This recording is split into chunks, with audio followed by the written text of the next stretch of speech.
digital marketing jalqabdee success itti taata. Gabaa digitalaa kana yoo jalqabde. Waan biraa dhiisi yoo oomishuma keetu ol baaftee har'a gurgurtu taate.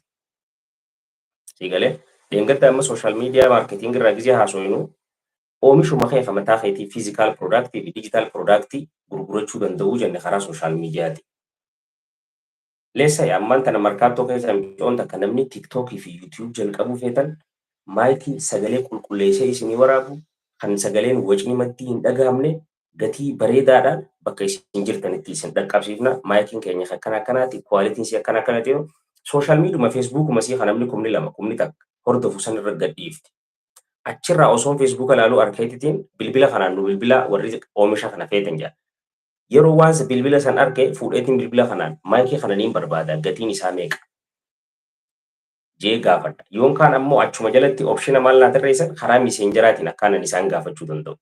Yoon miseenjera isaanii gad tuqee gaafii isaan gaafachuu qabu. Gatiin meeqaa naaf erguu ni dandeessanii siigaltee odeeffannoo dabalataatiin barbaadaa kan jiru barreesseetiin kaayaa awutomaatikaalii jechuudha. Kastamarri sun achi tuqaa yeroo san gatii waan kanaatiin baruu barbaada kan jiru tuqa for example. Gatiin isaa awutomaatikaalii si deebisa. Gatiin isaa akkana akkana. Namni digital jalqabuuf nama dammaqaa fi aktiif ta'uu danda'u qaba. Nama mugaa ta'uu hin danda'u. Namni mugaa digital marketing eegaluu hin danda'u. Eegalee? So wanni beeku qabnu asirratti maali ammaan tan sooshaaliis yookaan simpilii haruma salphaa ta'een maaliin harkadhee jira amma oomishaan barbaadu harkadhee bilbilaan ittiin harkachuu danda'us gaafiin gaafachuu qabus gaafadha. Kuni maali gaammaan tan karaa salphaa ittiin oomisha kee maamila bira ittiin dhaqqabsiifatu jechuudha. So addunyaa amma keessa jirru kana keessatti digital marketing yookaan gabaan digitaalaa it is a base wantoota bu'uuraa namoota gabaa seenuu fedhaniif barbaachisan keessaa takka. Dura abbootiin teenya gabaa digitaalaan beekanii gabaa akkanuma seenan. Amma yoo kaatee buutikii tishartii fi waan itti gurguran akkanaa banuu feete haala gabaa digitaalaa irrattis ittiin gurguruu dandeessu. Mijjeeffachuu qabda. Yoo mana kosmootiksii bante akkasuma mijjeeffachuu qabda. Siigalee? Inni kun maal si godha? Simpilii akka ati maamila bira yookaan bifa salphaatiin akka ati maamila bira dhaqqabdu si godha waan ta'eef jechuudha. So kanaafuu ammaan tana wantoota akka filannoo fudhannoo osoo hin ta'in digital marketingiin waan akka dirqamaatti fudhannoo jechuudha. Nama naggade yookaan daldala keessa jiru hundaafuu jechuudha. Amma irra salphaan social media marketingiidha. Social media marketing yookaan gabaa miidiyaa hawaasummaa irraa bifa kamiin maallaqa meequu dandeenya kan jennu karaa 8 kalaalle san keessaa inni salphaanii fi siigaltee namni hundi irratti illee hirmaachuu danda'u jechuudha. Akkaatuma waatti beeksifatu beekuun isarra jiraatu. Keessaa tokko oomisha kee gurgurachuu jechuudha karaa social media keetiitiin. Siigalee bifa salphaa amma inni kun irra easy isaati jechuudha. As keessaa kanneen maallaqa guddaas irraa dalaguu dandeessuutu jira. So kanaafi hubannoo si barbaachisa jechuudha. So kanaafuu gabaabdumatti namni tokko gabaa digitaalaa seenuun dura leenjii waa'ee hojii gabaa digitaalaatiin wal qabsiisee jiru. How to become a digital marketer and more akkamitti nama gabaa digitaalaa keessa hojjetu yookaan hojii gabaa digitaalaa jalqabuu danda'a akkamitti nama san ta'uu danda'a kan jedhu beekuutu nama hundarra jiraata jechuudha. Karaalee baay'eetu jira. There are a number of ways to become a digital marketer. Nama gabaa digitaalaa hojjetu ta'uudhaaf karaalee garagaraatu jira. Siigaltee? While digital marketing garii traditionally siigaltee traditionally jalqabuu dandeenya akkuma dur baramaa hojii lafarra hojjennu sanitti traditionally jalqabuu dandeenya jechuudha.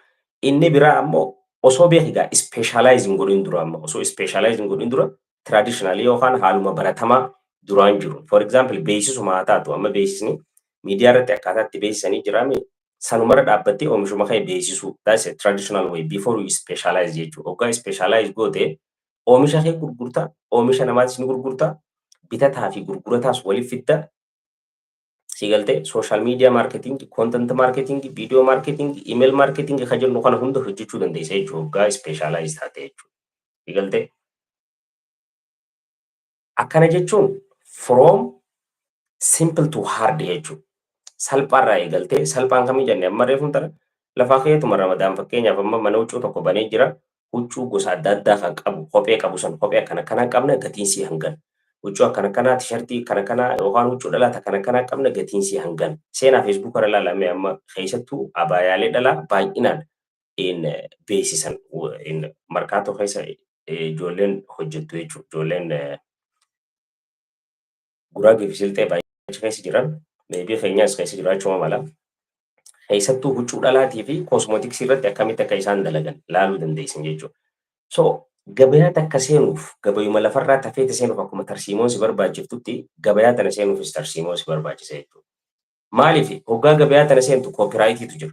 Amma liink piroomootari yoo taate warra liinkii piroomoot godhu yoo taate siigaltee akka ammoo nama oomisha namaa piroomoot godhu yoo taate yookaan nama koontanti kireetarii yoo taate koontantii namaa kooppii gootee yoo hafiddu taate pilaatfoormii keessan irra rakkoo akkamtu dhufa kan jiru wantoota kana hunda beekuutu sirra jiraata jechuudha siigaltee. So namni tokko gabayaa dijitaalaa yookaan dijitaal maarkeetingii jalqabuudhaaf there is a specific set of skills. Ogummaalee specific ta'an murtaawoo ta'aniitu jira. Kan silaa beekuun nurra jiraatu jechuun murtaawoo ta'an. All in all illee ta'uu baattu hanga takka kan beekuun dirqama namarratti jira jechuudha.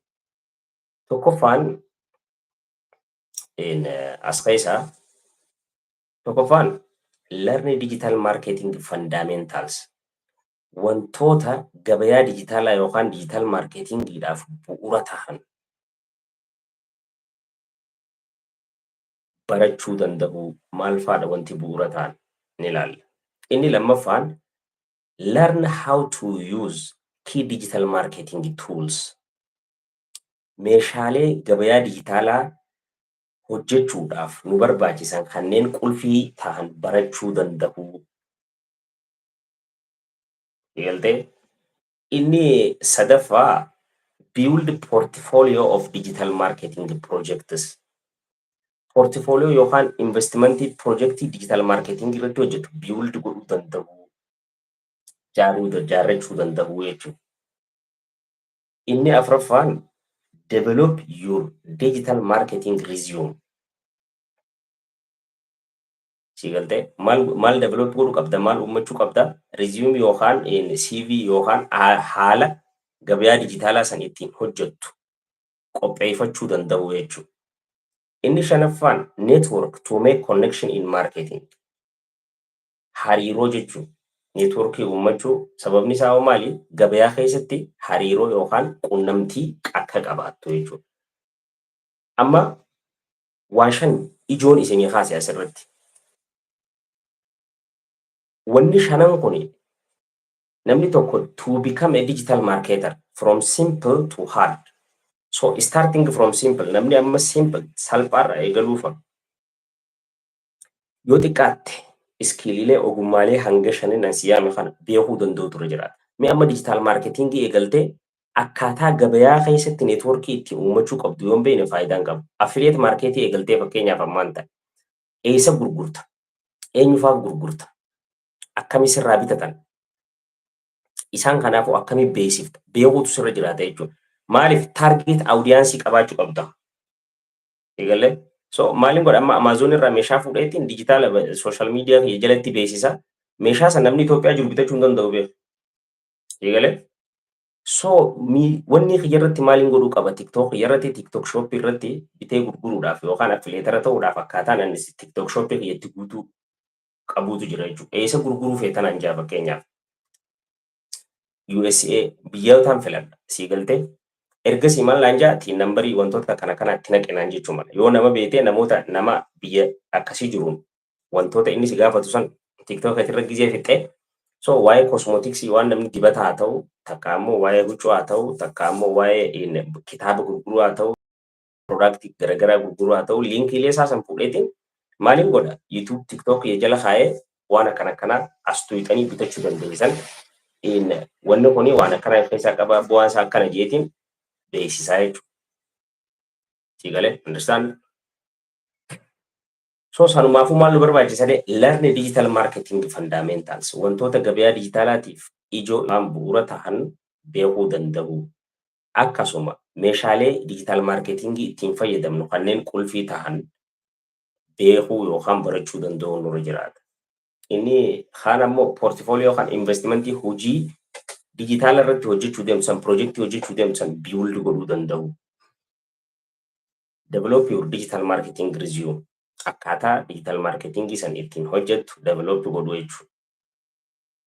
Fakkeenyaaf ani yoon amma digital product gurguree yoo waa'ee gabayaa waa'ee koorsii dijitaalaa gabayaa dijitaalaa kaniin gurguru taate maaliin godha achirratti daraaraan ja'ama akkana qualification fayyaa kana fiigaltee waan akkanaatiif akkasittiin lafa kaayee san booda koorsii biyya sanaa jala kaayee waan inni achirratti fidee gurguruu deemu sanii fi ani wal madaaluu danda'u jechuudha. Ammallee neetwoorkii yookaan hariiroo uumachuu jechuudha. To make connection in marketing gabayaa keessatti quunnamtii qabaachuudhaaf waa shanan kuni nama tokko kan gabayaa dijitaalaa eegaluu barbaadu ijoodha jechuudha. Learn digital marketing fundamentals jenne takkaffaan. Learn digital marketing fundamentals. The first step toward the beginning career in digital marketing. Digital marketing hojii digital marketing jalqabuudhaaf wanni jalqabaa ijoon inni si barbaachisu a core technical competency.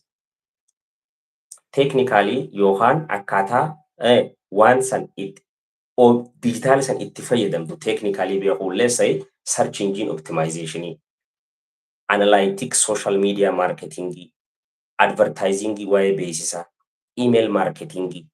Siigaltee jirru kun maali amma wantoota bu'uuraati jechuudha. Gabayaa dijitaalaa keessa seenuudhaaf nuti wantoota bu'uuraa nuti beekuu qabnu keessaa isiin takka learn digital marketing fundamentaalii ka jenne san jechuudha. As jala maaltu jira jenne amma siigaltee tarkaanfiin dura digital marketing kana karaa kamiin hojjedha? Karaa social media marketingiitiin social media irraa akkamiin maallaqa godhan ka jiru keessatti wantoota inni jira. Karaa social media marketingiitiin traditionally akkuma duraan barametti oomisha kiyya achirra beeksifadhee akka namni halaala jirus dhiyoo jirus narraa bitatu karaa kanaaniin jalqabamu.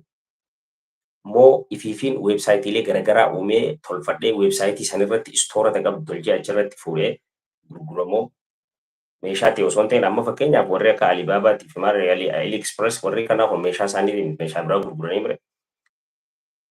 So maaliin beekuu qabare? Wantoota bu'uura ta'an gabayaa dijitaalaa keessatti kan jiru baruu danda'uun qaba. Search engine optimization baruun qaba. Social media marketing baruun qaba. Analytics baruun qaba. Email marketing baruun qaba. Video marketing baruun qaba. Affiliate marketing baruun qaba jechuudha. Wantoonni kun wantoota bu'uuraa gabayaa digital marketing keessatti jechuudha. Eegaltee kana madditti wanni biraa kaati qabaachuun sirra jiraatu soft and transferable skill digital marketer should process including leadership, strong writing voice, feel for the online landscape. Maaltu nu barbaachisa asirratti leadership akka hooggansa waaniin gurguruu deemu san anuma mataa kiyya ifumaas hoogganuu danda'u yoo waan neetwoorkii bal'aa qabu taate ammoo haalaan waan san itti hoogganu. Maal irratti? Online irratti. Ammallee strong writing voice. Barruu cimaa yookaan kontentii cimaa hawaan hojjetu san ibsu yookaan waan gurguruu deemtu online irratti gabayaa ta'e san ibsu qopheeffachuu danda'uun dirqama jechuudha eegaltee. So kanaafuu wantoota fundamentaalii yookaan bu'uuratan kan nuti beekuu qabnu warrootaan siyaame kana jechuudha. Learn how to use the key digital marketing tools jenne lammaffaan. Wanni ati barachuu qabdu maali? How to kamitti akka fayyadamtu key digital marketing tools. Siigaltee itti fayyadama wantoota dijitaalaa ta'an akkamitti akka fayyadamtu beekuu jechuudha baruu. The more digital marketing tools you have experience with hanga muuxannoon ati wantoota dijitaalar ta'anii wajjin qabdu jabaa takka ati ammoo nama gabayaa digital marketing keessatti galma ga'u ta'uudhaaf karaan sii laaffata jechuudha. Yoo fakkeenyaaf Google AdSense akkatti fayyadamtu hin beekne sii galee laal. Google Analytics akkatti fayyadamtu hin beekne, Google Ads akkatti fayyadamtu hin beekne.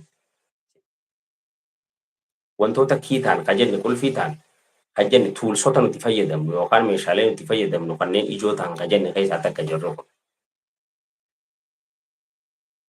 Yoo kan beekne taate akkamiin akka search engine optimizationii fayyadamtu, social media marketing akkamiin akka fayyadamtu reefu beekuu jenne isaanuma kana deebitee ammoo akkaataa itti fayyadama isaanii beekuudha jenne amma sii galtee. Important digital marketing tools to learn. Namni tokko tuulota yookaan meeshaalee yookaan meeshaalee dijitaalaa kanneen gabayaa dijitaalaa keessatti itti fayyadamuu qabu, itti fayyadamasii beekuun nurra jiraatu keessaa Google Analytics takka, Google Ads 2, Mail 3, Salesforce warroota kana baruutu nurra jiraata jechuudha. In HubSpot, Canva wantoota kana beekuutu nurra jiraata jechuudha.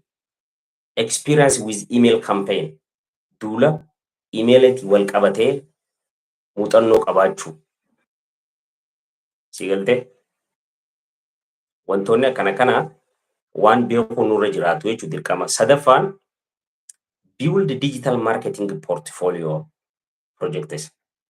For digital marketers, putting together portfolio presents or added challenge instead of simply showing finished products. Nama digital marketera tokko akkanumatti finished product yookaan oomisha dhufe tokko agarsiisuu osoo hin ta'in haala challenge'ilee gabayaa san keessa ittiin gabayaa natti dhiyeessuu deemtu san ittiin build godhe beekuu fi agarsiisuutu irra jiraata jechuudha. Si galtee? You will need to demonstrate your process. Adeemsa waan gabayaarra fiddeessan demonstrate yookaan agarsiisuu danda'utu sirra jiraata jechuudha. Sababni isaa teamwork si barbaachisa gizee kanatti. Planning and strategic thinking si barbaachisa. Akkanumatti waan takka finished goodii waan dhumatti takka fiddeetuma akkana jechuun qabu.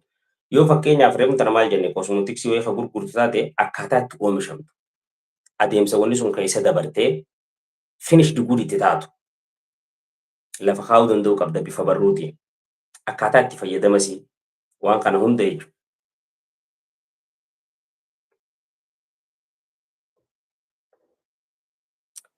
If you are able to include some published work, hojii wantoota silaa publish goote yookaan hojii hojjetan saampilii isii dursitee karaa social media garaagaraatiin post goote yookaan contentiidhaan barreessitee clearly indicate your role. Maal ibsa? Shoora oomisha gabayaarra fiddee yookaan dijitaalarra fiddee gurguruu deemtu san keessatti jiru sirriitti ibsitee yoo dura beeksiftu taate irra bareedaadha. So maali amma portfolioon ati build godhuu qabdu waanuma dhume akkanuma simpilii fiduu osoo hin ta'in maaliif waan kana online irraa hin bitadha harkaan qaqqabadhee ilaalee hin bitu. Sigalee? So saniifuu adeemsa isii wanta keessattuu akka fakkeenyaaf warra kosmootiksii